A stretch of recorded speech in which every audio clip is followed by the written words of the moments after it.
Hey everybody, this is Grace. In this video, I'm going to talk more about Virginia. Now, I have a video about that, pardon all the noise. About Virginia meeting a man in a different kind of way. And it was basically that he has what some would just call a booth at a, it's not a flea market, they just call it in that county, the barns. And they have things like, it's like a farmer's market, but they have where people do all kinds of things. Like he does woodwork, furniture that's not from a store. It's crafted,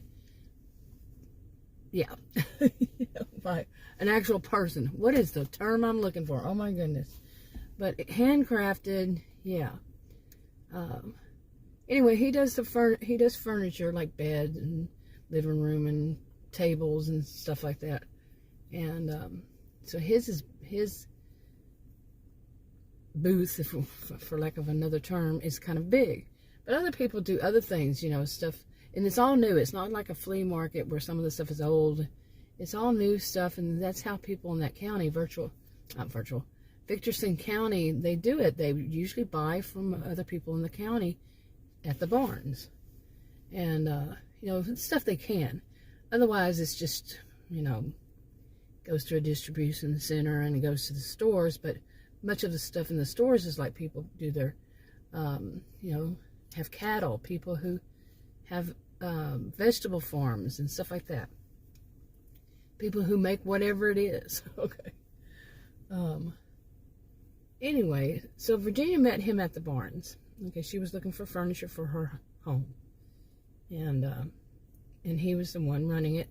He's the owner of it, that booth. And she got his business card. He said he'd deliver it himself because she lived by herself, and he said he'd deliver it and set it up for her, which he did. And then he had things on the video. Virtual County is what their social media webs platform. Okay, platform. And there was another one called The Outcast Online. And she started watching his videos, and it seemed like he was talking to her through the videos, like saying he just sold something to a very lovely woman, on and on like this. And she went to buy something else and tried the same thing, but, she was hoping that at the time that he came to deliver it she would have some food ready and invite him to dinner. Okay. This kind of thing. Well, at some point, she started listening to the radio station had, okay, pardon me, I had to stop there because somebody was walking behind me and I didn't know where she was going. It's kind of a little bit on the odd side. It looks like she's in her pajamas or PJs. Anyway, around my age. Anyway, so Virginia did like many people in the county do. They're really secluded from other, other places. Like the closest point to the big city that's outside of the county. The county doesn't have any big cities, but the closest big city is 2-hour drives from the northernmost point. Okay, so they're rather secluded, and they really they don't really care for things outside of it. They don't care to watch TV, except for the weather and stuff on the outside of it. And they like to listen to the radio station, which will, if there's any kind of storms or anything going on, they'll talk about it. And if something happens that they can't, people can, they have TVs they can watch from other places. But people really don't care for it. They like to watch the videos on Virtual County or the Outcast Online and read stuff, and when they want to. They're not all that into TV or something. Anyway, but Virginia, she started listening to these stories that the radio station started doing. These old-fashioned stories. People write stories, and then they'd have actors do the play, like a play on the radio. You don't see them, you just hear them. And people really got into it in the county. It's only for the county radio station. They really got into it. Well, she really got into them also. And so she At some point, around that time when all this was going on, she started listening to that they had a new woman. They don't tell their names for, protection. The authors, they don't, the characters, they're just characters, or actors. They're usually students who are doing it, but it depends on the age of the person they're that's in the story. And so many people do it so many different people do it. Oh my goodness, what is wrong with me? I haven't had my caffeine this morning. But anyway, now Dawn is one of them that was a more recent one that was asked to do it. She's actually a bestseller. She writes romance novels on the bestseller list, and she took a vacation starting in 2020 from it all because of the county. Fickerson County was going under lockdown. They having a whole bunch of problems going on, and besides just 2020, and she wanted to be back home with her brother. Her brother also, he has agoraphobia. He's always with her. So anyway, turns out, they get back, and she was asked, and so was her brother, if they would write stories. The elders who do it, they know that her brother is also an author, but they have their ways. But he usually uses hers or a pseudonym, a pen name. Anyway, okay, lots of background to this.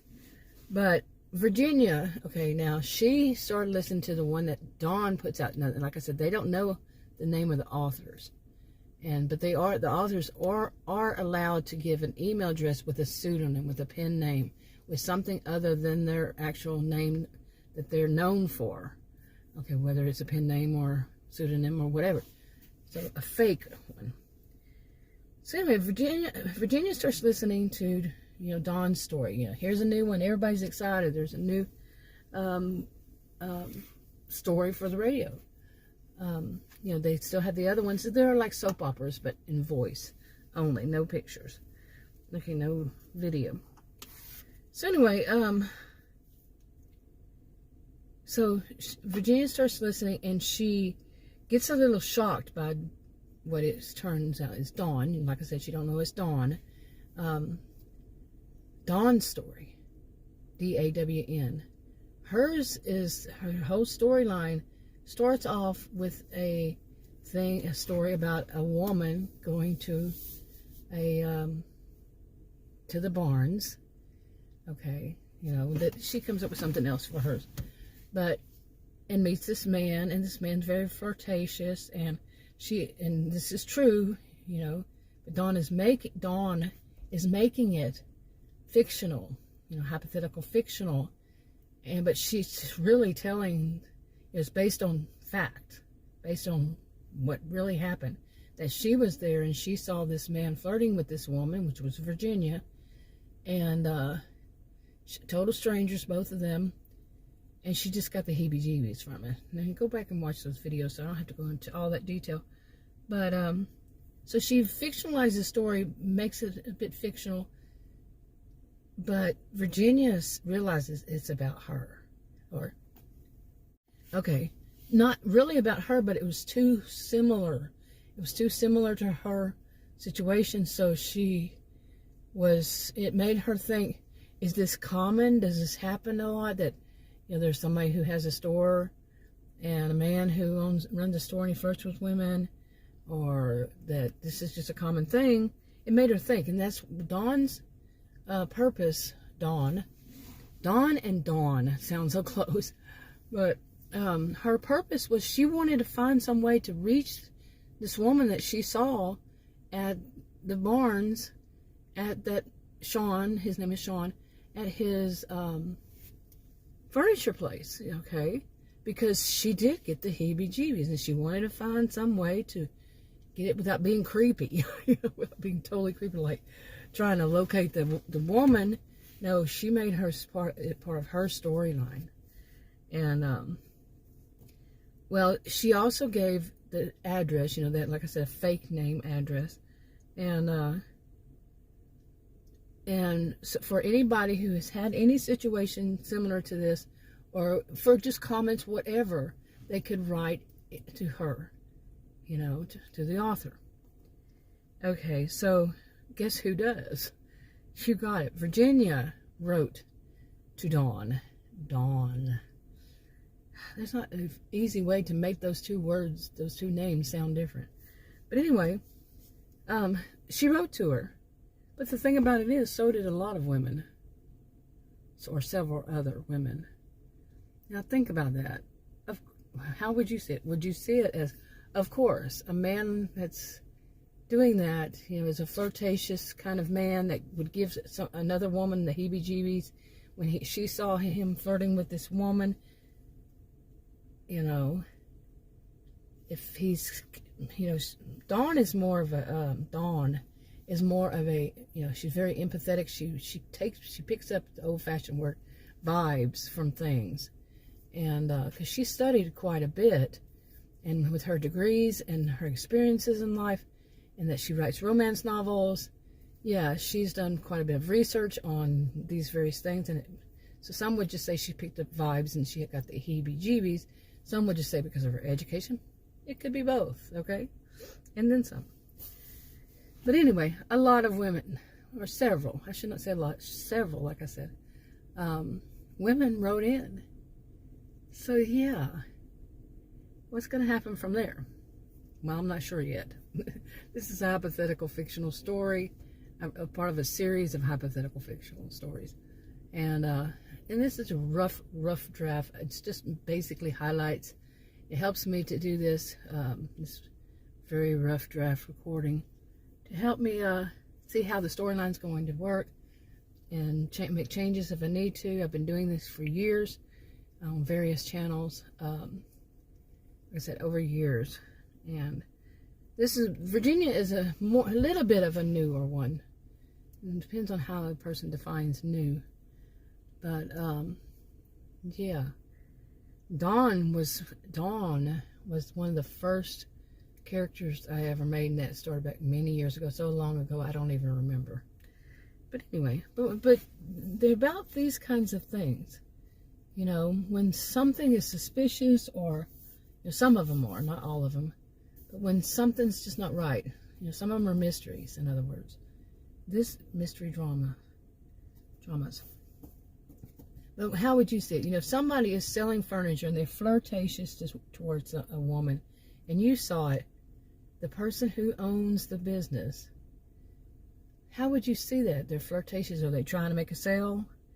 You know, they doing the whole thing of knowing what that person, you know, guessing what that person needs is somebody to be flirtatious, or, yeah, you get it. Anyway, wrapping this up. Talk to you on another video. Bye.